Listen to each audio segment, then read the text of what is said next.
it's pretty clear. No more new coal. That is absolutely clear.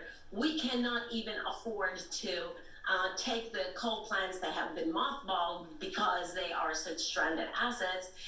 We can't even afford to bring them back into operation.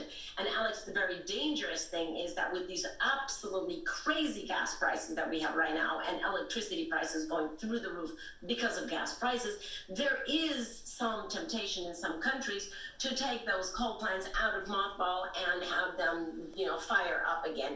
This could be a make it or break it winter for many countries, and in fact, even for progress on climate change, because of that temptation to put highly inefficient, costly, and highly polluting plants back onto the grids. And it only underscores how we absolutely have to invest deeper and much, much quicker into the cleaner energies that are, of course, all of the traditional energies by now, solar, wind, but a very exciting new energy that is beginning to emerge, so watch that space, is actually using renewable energies to produce green hydrogen. That actually means that you can then substitute power, coal power, and gas in heavy industry. And that is actually going to be the most important contribution to the decarbonization of the economy. Christina, when are we going to get a carbon tax, a global carbon tax? And when are we going to get penalties for not living up to promises?